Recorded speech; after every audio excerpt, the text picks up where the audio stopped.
Robert Bork. Bob Bork was the general manager at 4 tracks, 2 of them at the same time in the late 1980s, Philadelphia Park and Garden State Park. He then went on to Arlington Park and Sam Houston Racetrack, where he eventually held the title of president. His impact on Parks racing was legendary. He was the general manager for the first Pennsylvania Derby when the track was called Keystone back in 1979. Martin is drawing away from the field. Martin wins the inaugural running of the Pennsylvania Derby. It was Bork's idea for the implementation of foam bet in the mid-1980s. It was also Bob's foresight that was instrumental in getting a grass course built in 1985. He also led a successful campaign to overturn then-Governor Casey's veto of the off-track betting bill in the late 1980s. In the 90s, Bork started and headed up the TRA's 2020 committee, which brought racetracks around the country together by outlining a blueprint for interstate simulcasting.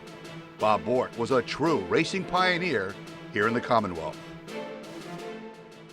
Dan, when you heard about your dad going into the Parks Hall of Fame, what'd you think? What an honor. I was really, really choked up about it. So to have everybody out here, my family, friends, meant a lot. And I know you were all the way behind it, so I do appreciate it, and it meant a lot to all of us. I know he would have been honored to be here. And, you know, he grew up, this was his track, so he spent a lot of time at a lot of racetracks, but this was home, so I think he really would have been thrilled about this. So. What are your memories of his time here? I got a lot of them. I was just telling him about, you know, fishing out in there or swimming out there or who knows what. I mean, I grew up here. This was home.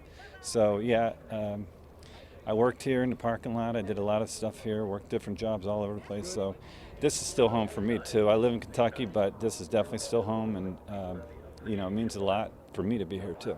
He was way ahead of his time, simulcasting, phone betting, all the things that now people take for granted. Do you remember what his thoughts were with putting all that together? Yeah, just make sure you're outside of that box a little farther than you want to be. You know, if you're outside of it, you're getting started. So just make sure you're way ahead of the game. And it still goes today. You know, the game's changing every day, and you better be thinking differently. We know what's going on in this industry, and you really have to think differently nowadays. And it was the same way then. So he was ahead of his time, and we all need to follow that and continue the sport as much as we love it. We got to make it grow. We can't go backwards.